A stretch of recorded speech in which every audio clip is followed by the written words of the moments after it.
Good morning, gang. Happy Monday morning. Okay, and the beat goes on as we continue to watch everything unfold in the Middle East and worldwide. You read a bunch of stuff on, I don't care where you go, Facebook, YouTube, Twitter, Truth Social, TikTok, pick one, okay? And the normies are still, we need peace, yada da da da. Okay, right? Seen that all over the place. I mean, hell, the UN, I think was 120 nations, said we need a ceasefire immediately. It's like, oh, okay. If we just cover our eyes and pretend this isn't happening, it'll go away. Sorry, that ain't reality. But that's a liberal's lifestyle. They don't live in reality. Okay. A lot of you guys watch Constantine, okay, inside Russia. And yesterday he was telling the story, and I'll link an article below. So if you don't want to watch an hour-long video on it, you can read a 2-minute story.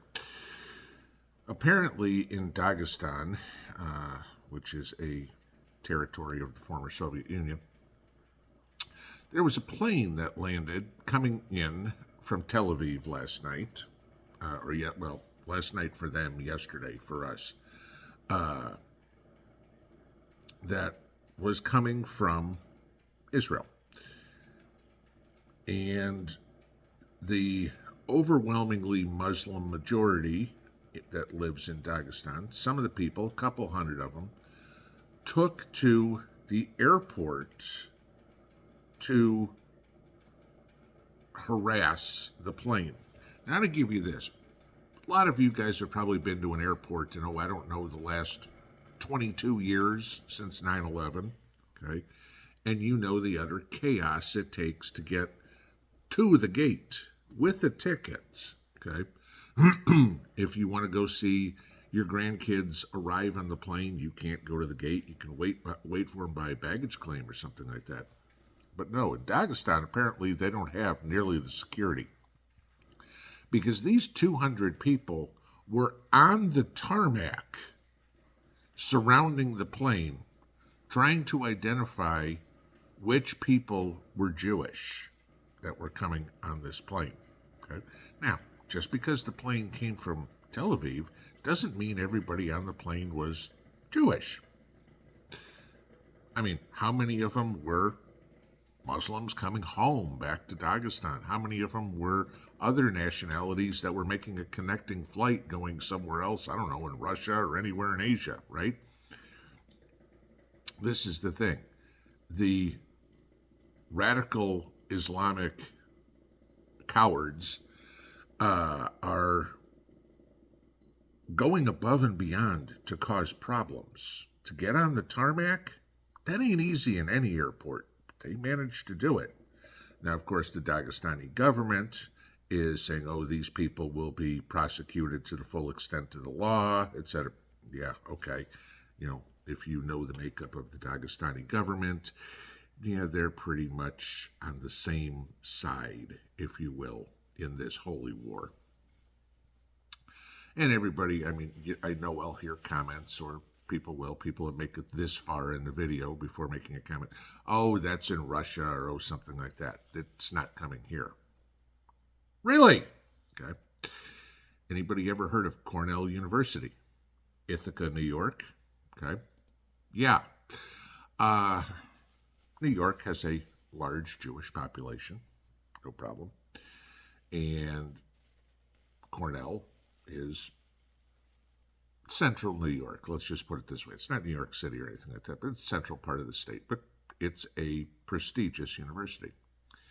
Cornell University has a kosher dining hall, okay, for Jewish students, okay, or anybody else that wants to eat kosher, which is fine, right? Okay. I'll bet all of us have eaten at one time or another in a deli or something that serves kosher food, right? Well, yesterday you had a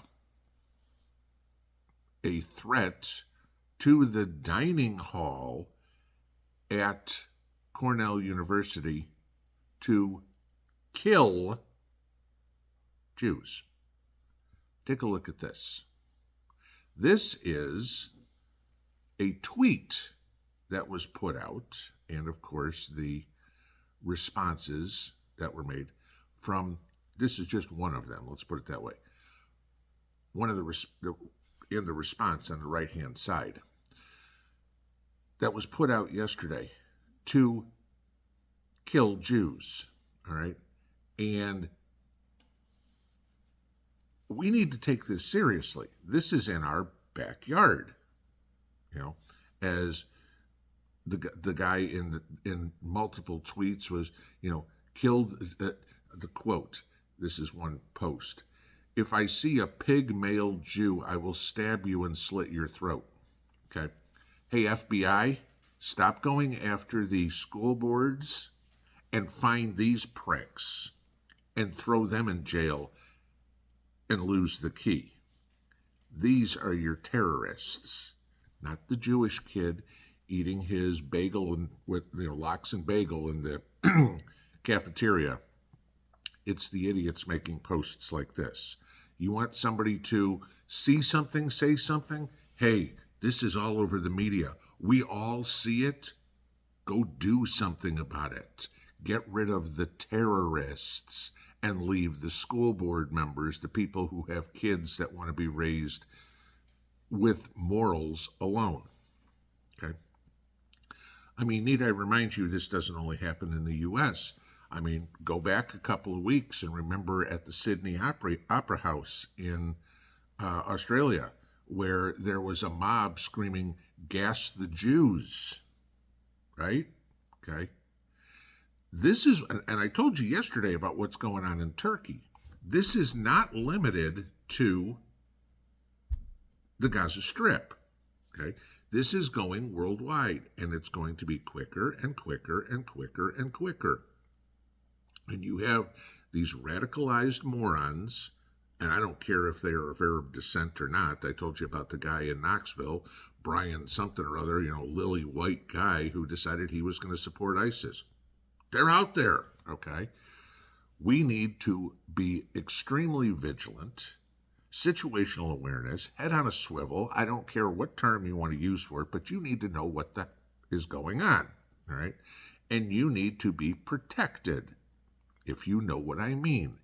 And screw what America's most prolific Nancy boy, David Hogg, says, who came out yesterday and said that it's not a gun problem, it's a white woman problem that we have in the government, or have in the country, I'm sorry. Yeah, I mean, the soy boy here who, plays for the other team, even though he fakes it with his girlfriend, okay? I'm sorry.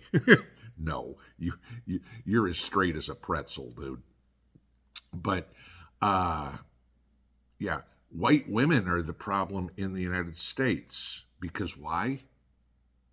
White suburban women, I'm sorry. Because they need to stop voting Republican. Okay. So let me see if I got this straight. The cowards that are radical Muslims, and I mean, that's all they are, guys. I mean, you got to remember, these are the people that hold babies in front of them as human shields so you don't shoot them. I mean, the biggest cowards in the world are radical Muslims. Who are they going to go after? They're not going to come after a guy my size, because their skinny falafel-eating ass has about zero chance of winning any hand-to-hand combat with a man, okay? So they're going to go after women and children, kind of like what they did in Israel, okay? They were going after babies, because that fight they might be able to win. But, so now we're going to get some Nancy boy like David Hogg saying that women need to stop protecting themselves because we have a existential threat out there that likes to attack women. Ladies, I'm going to beg you, okay, and please heed my warning. Protect yourself with a firearm, okay? And I know some of you live in places you can't. Get some bear spray. The hell with these little things of mace or pepper spray. Get something that is going to completely incapacitate somebody. Get a stun gun. Get something. Learn some skills in basic self-defense. Because you are a primary target for who they are coming after. People say, I'm not Jewish. Is the store owner of the store that you are in? Could be, okay? You know, you go buy clothing or buy shoes or whatever. Who owns the store? You know, maybe they're going to attack the store. Hey, let's go in there and shoot up the store. You're not Jewish, but the store owner is, and you're just, what's the term they like to use? Oh, yeah, collateral damage? No, all right? The hell with the see something, say something. You know, we know, when seconds count, we'll be there in minutes, okay? The hell with see something, say something. It gets to the point, you see something, shoot something. That's pretty much the answer anymore. Protect yourself. This stuff's hitting home. I don't care if you're in Russia or New York or in Australia, where it's already happened. Pick anywhere else in the country. If we got terrorists in Knoxville, Tennessee, okay, it can come in your backyard. Be ready. Pinball out.